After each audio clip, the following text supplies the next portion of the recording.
Hey friends, it's me, Beth from Salem, here to show you another place that you can visit in Salem.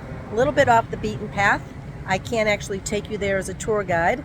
Tour buses can't go there. There is no parking lot. It's the execution site where likely 19 people wrongly charged with witchcraft were hanged. So we used to think it was a place called Gallows Hill, and we're going to visit there in a minute. Gallows Hill really is a hill. When I was a kid, it's where you went sledding after snowstorms, Gallows Hill playground, right? Fun times at Gallows Hill. Yeah, as a kid, you really didn't think about what that actually meant. So they used to believe that they hanged the victims at the top of the hill so everyone could see. 5 years ago, though, they changed that. They decided that most likely the executions took place at the bottom of the hill, a place today they call Proctor's Ledge. So let's go check it out. At one point, they actually considered doing a memorial, a big watchtower-style memorial, on this park, Gallows Hill, to commemorate the spot where the victims were hanged. Well, I say thank goodness we didn't do that, because it would have to be like those plaques saying, in this spot, in 1692, actually, nothing happened. It all happened down the street, down the block, and around the corner. So here we are, we're on the corner of Proctor Street. Take a left to Pope Street where the memorial is, right? Across the street over here, you will see Gallows Hill Park, and you'll also see this beautiful van because what am I going to do, right? It's a busy intersection. This is Gallows Hill Park. Down here on the right is the wooded area where we believe likely those executions actually took place. Down this street, which is Pope Street, is where you'll see the memorial to remember the people who were executed. So here we are at the monument remembering the 19 innocent victims who were hanged under the charge of witchcraft during the 1692 witch trials. You'll see there is a name and a date for each one of these victims. They would begin to be hanged on June 10th, one on June 10th, 5 innocent people on July 19th, 5 innocent people on August 19th, and 8 innocent people hanged on September 22nd, called the darkest day in colonial history, when 8 innocent people would hang here at the same time. Tragic for the family, friends, and neighbors of these poor people. So this memorial, you can see, this is a Saturday afternoon at 2 o'clock. Downtown is super busy, and there is no one here. One of the reasons is because tour guides can't come here. There is no parking lot here. There are no tour buses allowed here. You just have to know that this spot is here on your own and either drive by and park up the street at Gallows Hill Playground parking lot and walk down, or walk up and find it. So as you walk through the site, you will see that people do leave mementos here. A lot of people leave money. People often ask the symbolism of leaving money. It's really just a way to show that you came to pay the respects to these people. It's done often on headstones, even modern day headstones. People will leave money just to show that someone visited, or a rock, or in some cases like this, people actually bring a bouquet of flowers. Can't tell you the symbolism of this, unless perhaps it's a little hearse, although I believe that looks like an El Camino. But for whatever reason, people leave little trinkets here. Periodically, they will clear the trinkets away so that it doesn't get too congested with all these little items that are left at this spot. So you might say, why would they relocate the spot? Why did we think the spot was up there on the hill, and now we think it's down here at the bottom of the hill? Because, you know, Salem history, you guys, it's not clear cut. We don't know exactly what happened. It's kind of like a historical detective work that we're doing to take all the little bits and pieces we have and put them together to find out what the truth is.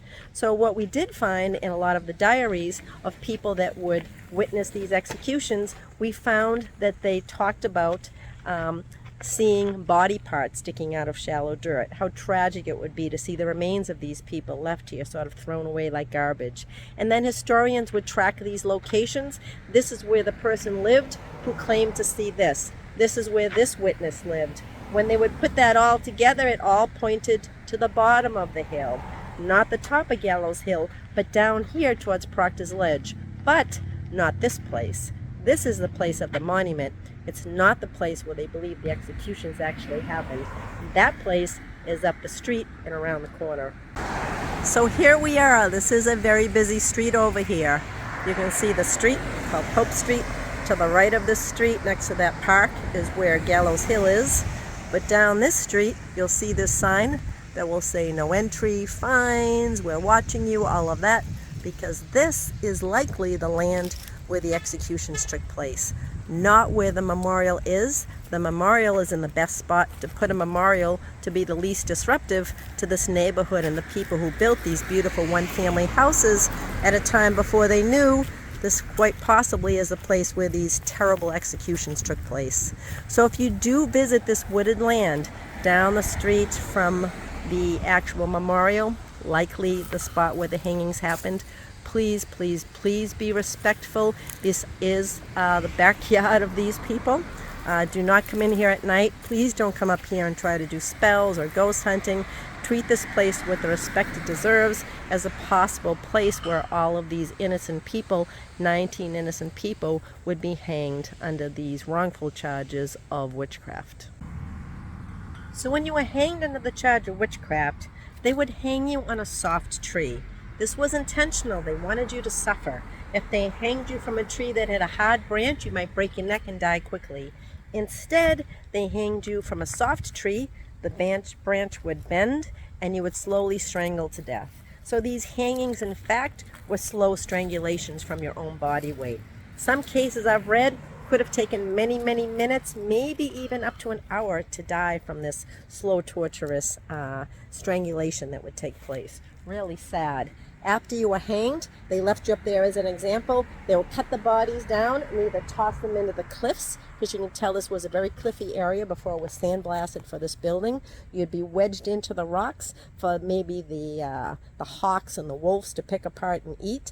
Or they might have a ditch where they would cut you down, put a little bit of dirt on top of you. That's where we get these diary entries talking about how tragic it was to see a nose, a mouth, a toe, a finger sticking out of this very shallow dirt. They would throw you into this ditch, and we hope and pray and believe that a good deal of these family members would come and take the remains of their loved one and bury them properly somewhere. But you'd be terrified to tell anybody you did that. You certainly would not identify the spot you reburied them in. So for all intents and purposes, there's really no place you can go to know 100% this is the burial spot of someone who was executed during the witch trials. Not to say there aren't a few spots that we suspect have the bodies of people who are hanged, but there's no place 100% that you can say this is one of the victims. So the place you can pay respect is in the memorial in downtown Salem, which remembers everyone who was executed, including Giles Corey, who was pressed to death, or the memorial on Pope Street there, Proctor's Ledge, which remembers the people who were hanged in this area, but the memorial's down the street. Remember, shh, it's our secret. Don't tell anybody.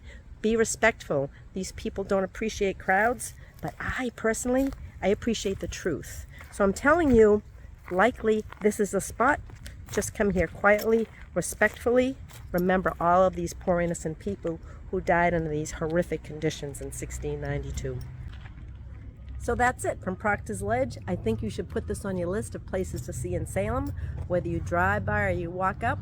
If you're walking, take in the Historic District too, because right behind me is Federal Street. Federal Street, Essex Street, Chestnut Street, and Broad Street, some of the prettiest streets in Salem. So take the walk, see the history, see the spot where the executions are remembered, and also see the spots where the executions possibly happened. So that's it. Thanks for walking through Salem with me.